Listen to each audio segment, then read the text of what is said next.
¿Qué tal? Buenos días. Hoy quiero hablar sobre el tema del decreto de necesidad de urgencia que emitió el presidente Milei. Me parece que es interesante de considerar tres, tres aspectos, ¿sí?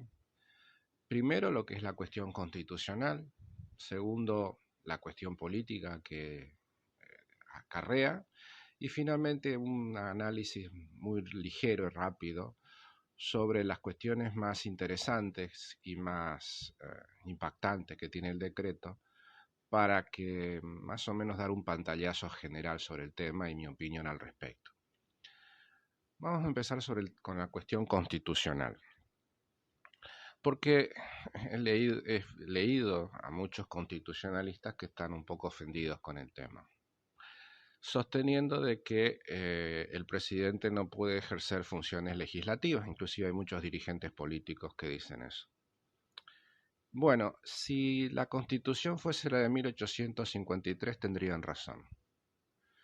Pero como el decreto en sus fundamentos menciona correctamente, en el año 1984 el presidente Alfonsín por decreto modificó la moneda, lo cual era una facultad exclusiva del Congreso, pero que por la situación de emergencia se entendió razonable. Y la situación de en 1984 era mucho menos complicada que la que tenemos hoy. Ese antecedente de Alfonsín después sirvió como justificación para que en 1994 se introdujese en la reforma constitucional la posibilidad de dictar decretos de necesidad y urgencia. Es decir, dentro de la Constitución está prevista la posibilidad de emitir decretos de necesidad y urgencia. Solo se exige tres requisitos. Primero, de que el Congreso estuviese en receso, es decir, no se puede seguir el trámite normal legislativo. En la actualidad, el Congreso está en receso. Segundo, tiene que haber una situación de emergencia, que nadie lo duda que existe hoy, ¿verdad? Y tercero, no se puede inmiscuir en cuatro cuestiones: las cuestiones impositivas, las cuestiones penales, o sea, no puede crear delitos, no puede modificar el sistema electoral, ni puede modificar el sistema de partidos políticos. Si se cumplen estas condiciones, el decreto es válido. Sobre la extensión del contenido del decreto a las materias fuera de las excluidas sobre las que puede tratar, la Constitución no dice nada. Puede haber opiniones doctrinarias al respecto, pero la Constitución no pone otro límite, de modo tal de que si no lo pone, y se cumplen estos requisitos, el decreto es constitucional. Fin de la cuestión. En mi opinión, es constitucional. Esto en términos globales. Ahora, en términos concretos, nosotros tenemos un sistema de control de constitucionalidad que exige agravios concretos, ¿no? Uno solo puede ir a los tribunales a reclamar la constitucionalidad o inconstitucionalidad de algo porque esa norma lo afecta. En el caso de este decreto, la inmensa mayoría de las regulaciones no generan ninguna lesión a ningún derecho. Por ejemplo, la buena parte cambia, por ejemplo, el carácter jurídico de las empresas del Estado, de sociedad, las hace sociedades comerciales, desaparece entes reguladores o estatales, modifica la ley de Warren, prepara procesos de privatización, pero no privatiza nada. Nada de esto genera sustancialmente perjuicios para nadie. Puede no gustarle lo que dice el decreto, pero el gusto no es justificación de inconstitucionalidad. De modo tal de que teóricamente el decreto es válido y en realidad no hay nadie que se pueda sentir ofendido por ninguna cláusula, no hay ningún derecho que este decreto avasalle. Por lo tanto, la constitucionalidad es clara. Ahora, sin embargo, es muy interesante de considerar la cuestión política que genera este decreto, porque realmente es admirable la estrategia que ha llevado a cabo el señor Milei. Lo primero que hay que recordar es que este decreto goza de una legitimidad democrática indudable, ¿eh? O sea, lo que el decreto dice es lo que Milei propuso en campaña que iba a hacer y que la gente lo votó hace menos de un mes. 14 millones de argentinos aprobaron este programa de gobierno. De modo tal de que democráticamente su legitimidad es indiscutible. Pero ese voto popular no va a evitar, porque lamentablemente este decreto, por suerte, es una guillotina a la casta. Este sí es una guillotina a la casta, porque no deja títere con cabeza. Si bien no lesiona derechos, sí sienta las bases para que los principales factores de poder que durante décadas se enriquecieron a costilla de los argentinos empiecen a temblar. Entonces, uno de esos son los bancos. Este decreto habilita la posibilidad de la privatización del Banco Nación. Le quita al Banco Nación el manejo de las cuentas judiciales. Esos son miles de millones de pesos que el Banco Nación tiene ahí, no paga intereses porque son embargos judiciales que se depositan y como no están ahí a la espera de que el juez resuelva, pueden pasar años sin que ese dinero se toque. Mientras tanto, el Banco Nación trabaja con ese dinero. Bueno, este decreto dice, esa plata puede ir a cualquier banco, las partes pueden elegir a cualquier otro banco. Por supuesto, el Banco Nación, que es la gran cueva de los políticos y de sus amigotes para sacar financiación barata y muchas veces ni la pagan, está temblando. Los empleados del Banco Nación no deberían preocuparse porque en rigor de verdad están en el estatuto de cualquier bancario, por lo tanto, privado o público, ellos van a seguir trabajando, pero muchos que disfrutan hoy de privilegios para acceder a plata fácil, van a ver la pérdida si este banco desaparece. Pero el verdadero misil contra los bancos, los que realmente los puede hacer desaparecer a todos, es la creación de la tarjeta de crédito no financiera. Hoy, los únicos que pueden emitir tarjetas de crédito son los bancos. Este decreto habilita que los que no sean bancos también pueden emitir tarjetas de crédito. Esto es Mercado Libre. Es el gran competidor de los bancos. Y Mercado Libre tiene la cualidad de emitir productos libre de costos. O sea, se pueden emitir tarjetas sin comisión, sin costos, inclusive sin plástico. Basta con un lector de QRL en los celulares y cualquier persona puede operar con tarjeta de crédito. Lo cual es absolutamente revolucionario, porque los bancos van a perder el monopolio de esta operatoria, que es la gran operatoria de la gente que trabaja a crédito, trabaja en cuotas, etcétera, etcétera, etcétera.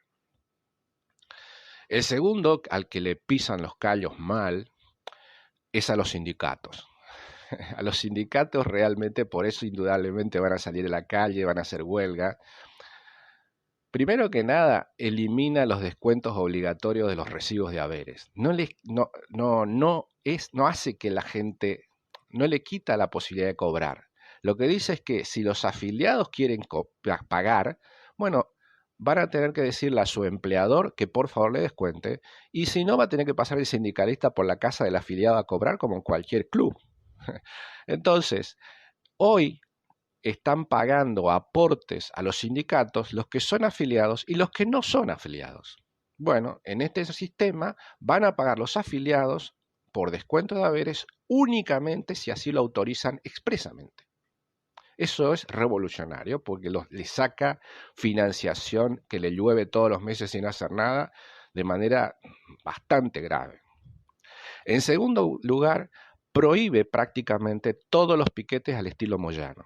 Todos los bloqueos, todas las amenazas, todas las salvajadas que vimos en estos años de algunos sindicalistas contra algunas empresas que prácticamente los hacían quebrar, eso directamente lo prohíben. Y si lo hacen, puede llegar hasta perder la personería gremial. Y otra cosa que también los hace temblar a los sindicatos es la modificación del régimen de obras sociales. Hoy las obras sociales las controlan los sindicatos. Un trabajador que ingresa tiene que sí o sí estar por lo menos un año en la obra social del sector. Por ejemplo, si una persona entra a trabajar en un negocio de comercio, tiene que estar por lo menos un año en la obra social de los mercantiles. Con este decreto no. Uno puede elegir, cuando entra a trabajar puede elegir cualquiera. Y después se puede cambiar antes del año a cualquier otra obra social. Y incluye dentro del régimen de las obras sociales a las prepagas. Entonces los trabajadores pueden hasta optar por las prepagas. Y a las prepagas las mete dentro del sistema de obra social y las obliga a la prestación médica universal mínima. Esto hace no solo que los sindicalistas tengan que competir con las prepagas, sino que además le está quitando la comisión que hoy están cobrando los sindicalistas del 2 o 3% sobre aportes de algún empleado que haya optado por ir a una prepaga. Porque hoy la plata, el trabajador le descuentan, se la envían a una obra social, la obra social cobra entre el 2-3% de comisión y después se la envía a la prepaga. Esto hoy desaparece. Entonces los sindicalistas se quedan sin aporte, sin la comisión de las obras sociales, con competencia de obras sociales de las prepagas y además la prohibición de hacer piquete salvaje. El poder que pierden es inmenso. Los otros que pierden muchísimo poder son los empresarios amigotes del poder. Quita todos los sistemas de promoción y protecciones, van a tener que salir a competir. Deroga el sistema de compras preferentes, que es una forma corrupta de que los amigotes de los políticos negocien con estos para venderle cosas caras y malas, porque claro, este sistema dice, con la intención de proteger la industria nacional, vamos a comprarle solo a los nacionales, pero resulta que siempre le compran a los mismos amiguitos. Entonces, la corrupción que se genera ahí es inmensa. Bueno, esto se deroga.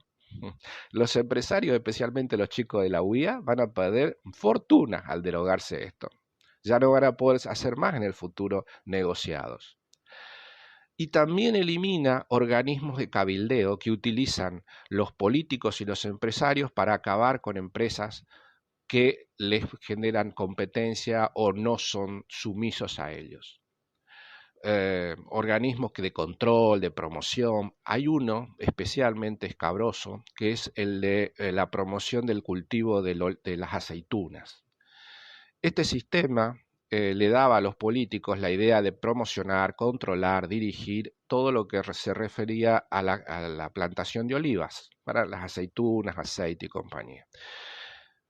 Con este instrumento legal, hace unos años, el gobierno de turno extorsionó, forzó, asfixió al señor Nusset, el pionero de la industria de aceitunas del país.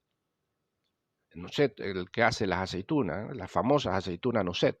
Bueno, los obligaron, prácticamente lo llevaron a la quiebra y lo obligaron a venderle la empresa, un hombre de más de 80 años, le obligaron a vender una empresa que durante casi 70 años él administró y la llevó a ser una de las más prósperas del país. Lo obligaron a vendérsela al señor Mansur. El hombre, totalmente deprimido, a los pocos años falleció. Este sistema corrupto lo derogaron. Pero todos los empresarios, amigotes del poder, perdieron la posibilidad de usarlo. Por lo tanto, estos empresarios están enojadísimos. Y los últimos, pero no los únicos, los últimos que yo voy a analizar, son los medios de prensa. Abrieron la importación de papel prensa para que cualquier diario, cualquier revista pueda comprar. Hoy el monopolio lo tiene Papel Prensa, que es propiedad del Estado, y de La Nación y Clarín. Esos medios controlan la venta de diarios de papel en el país. Entonces, pueden acceder ellos a papel barato y a la competencia a vendérsela caro. Entonces, controlan los medios. Con la apertura, cualquier persona puede comprar y armar una revista al mejor precio que pueda conseguir afuera. Eso pone a los principales medios de prensa en contra del gobierno. Es decir, al final del día, el decreto hizo que los bancos, los sindicatos, los chicos de la UIA y los principales medios de prensa estén en contra de Milei. Si no se levantan y no lo insultan en todos los medios habidos y por haber, sería muy raro, ¿verdad? Sin embargo, desde el punto de vista de estrategia política, es una operación genial. Porque claro, el señor Milei es un presidente que prácticamente no tiene ninguna estructura política armada, no tiene ningún gobernador que le reporte, no tiene mayoría en ninguna de las cámaras, no tiene un aparato político. Lo único que hace es controlar el poder ejecutivo. Y extremando el poder que le da ese poder, el control de ese órgano, revolucionó la toma de decisiones dentro del Estado argentino. Porque ¿cuál es la experiencia que tenemos en el Congreso? Se vio que hace unos días, cuando había que nombrar a las autoridades del Senado, el bloque del Partido Justicialista no quería sesionar, querían seguir de vacaciones. Estaban todos enojados porque lo vinieron de la playa y tuvieron que sentarse a sesionar. Si fuese por ellos, no sesionan nunca. Y normalmente los trámites legislativos son lentos, los legisladores, y más si no son oficialistas, ya casi prácticamente no lo son, no les importa, y a cambio de cualquier sesión, presentación o inclusive votar a favor, piden tantas cosas que el proyecto inicial termina tan desdibujado que no tiene nada que ver con el que empezó. Entonces, un presidente con tan poco poder en el Congreso se expone a que el Congreso prácticamente no le lleve el apunte.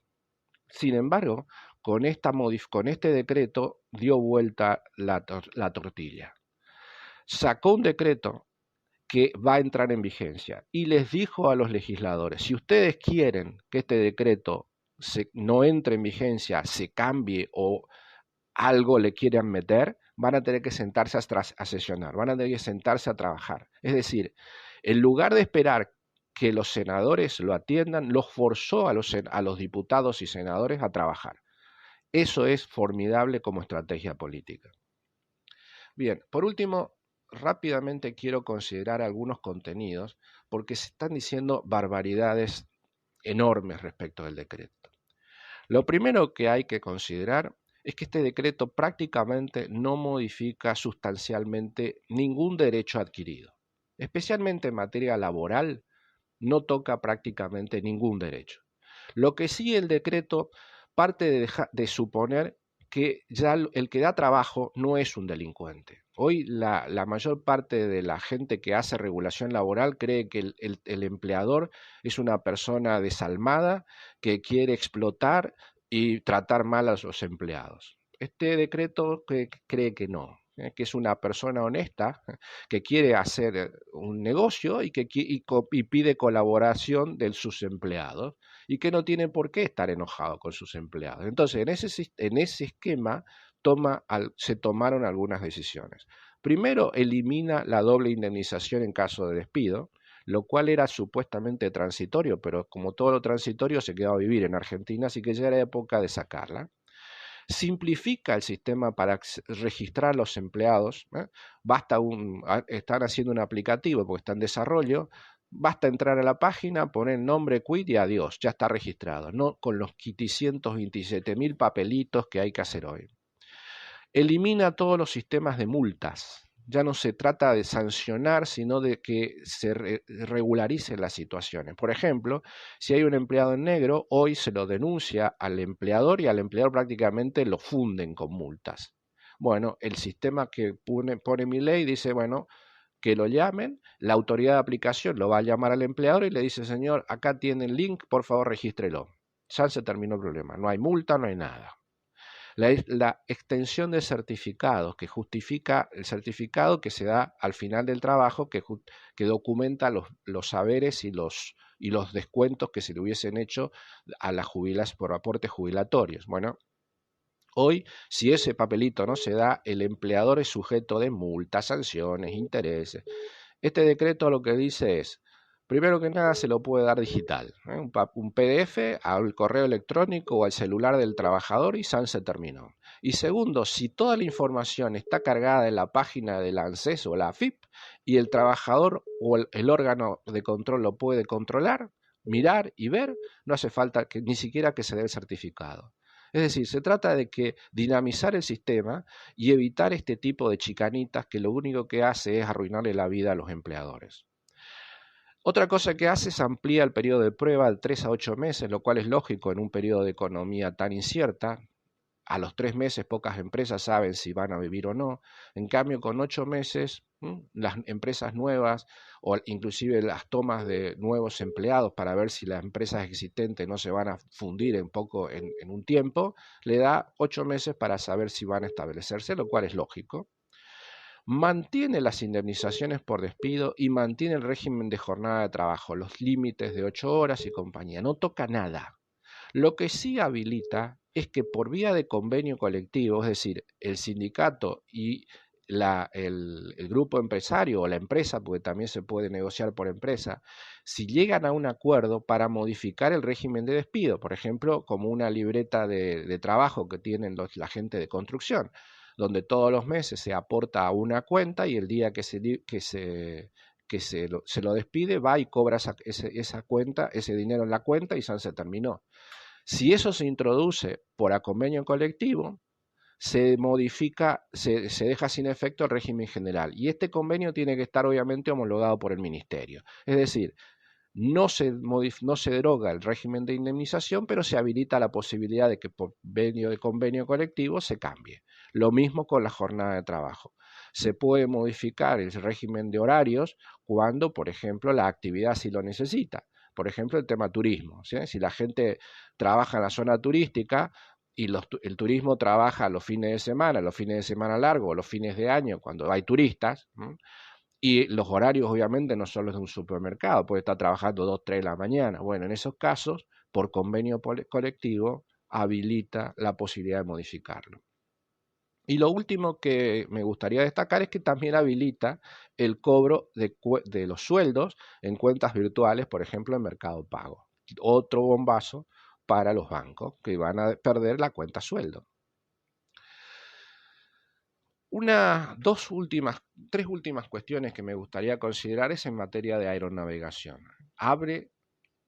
Saca el régimen de que se llama cielos abiertos, de modo tal de que cualquier empresa del mundo puede hacer vuelos de cabotaje, o sea, entre ciudades dentro de Argentina, sin ninguna restricción, en cualquier ruta. Basta con que se inscriban. El monopolio de Aerolíneas Argentinas desaparece y puede ser que nosotros tengamos un mercado aerocomercial inmenso que evidentemente nos va a ahorrar muchísimo tiempo, pero había que hacer esto porque hoy está controlado por aerolíneas y los chicos de la Cámpora hasta que se fueron. Ellos, por ejemplo, ponían que una persona para ir de Formosa a Jujuy tenía que ir a Buenos Aires y después volver a subir a Jujuy, cuando perfectamente se podía poner un avión de Formosa a Jujuy, pero como ellos no quisieron ponerlo nunca, no hay. Bueno, con el régimen de cielos abiertos se abre la posibilidad de que aparezca una empresa que lo ponga. Otra cosa revolucionaria que hace es modificar el régimen de comercio. Elimina todas las restricciones para la instalación y funcionamiento de supermercados, elimina la ley de góndolas, esa donde los funcionarios medían la cantidad de productos que había en cada góndola. Si es mío el supermercado, yo pongo la cantidad de productos que a mí se me canta, me proveo con la gente que a mí me da mejor servicio. En la ley de góndolas, los funcionarios se ponían a administrar los supermercados, elimina esto, lo deroga. Elimina toda prohibición de exportar. La gente puede exportar lo que sea afuera. Las carnes, los granos y demás. Eso va a ser, por ejemplo, en materia de carne, que baje los precios. Porque claro, el precio los productos que se exportan son caros y no se consumen dentro de Argentina. Pero sí se financian cortes más baratos dentro de Argentina. Porque nosotros consumimos cortes, por ejemplo, la costilla. Afuera nadie come costilla y para nosotros es un manjar. Entonces, ese corte más accesible para los argentinos, que no podemos hoy pagarlo, se financia con cortes más caros, por ejemplo, lo que son los cuartos, que entra por la zona, el corte Hilton, que casi acá nadie come eso. Obviamente también simplifica las importaciones, con una tendencia a liberarlas totalmente en el futuro, lo cual es realmente revolucionario. Y finalmente el tema de la famosa ley de alquileres. La ley de alquileres la deroga, porque en realidad es lo mejor que se podía hacer. ¿Qué es inconstitucional? ¿Dónde está? Que no se puede derogar una ley por decreto de necesidad de urgencia. No existe. No está eso.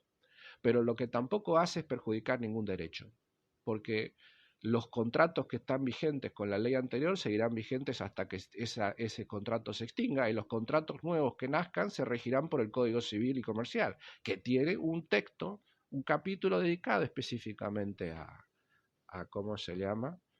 Al régimen de alquileres. Y otra modificación formidable que hace es introduce que los contratos se podrán hacer en cualquier moneda, en moneda extranjera, y el pago se debe hacer en moneda extranjera. Eso es revolucionario, porque claro, hoy la gente está obligada a agarrar pesos. Bueno, si yo no quiero agarrar pesos y libremente pacto con mi contraria que se me pague en guaraníes, yo tengo derecho a cobrar en guaraníes y él tiene la obligación de pagarme en guaraníes. Entonces, yo me saco de encima el problema de la depreciación del peso. Eso preserva la propiedad individual. Todo este decreto lo que resume no es solamente un problema de eficacia económica, es que vuelve, como dijo bien en el discurso de presentación del presidente, a hacer una revolución moral de proteger la libertad, la propiedad y la autonomía de las personas, lo cual es realmente sorprendente. No sé por qué causa escándalo, aunque sí es comprensible que la inmensa mayoría de los afectados, de toda esta gente que mencioné antes, los bancos, los sindicalistas, los empresarios y los medios, le estén pegando a Milei porque claramente lavó el negocio. Pero para los ciudadanos a pie, esto es una excelente noticia. Muchísimas gracias. Eso es todo.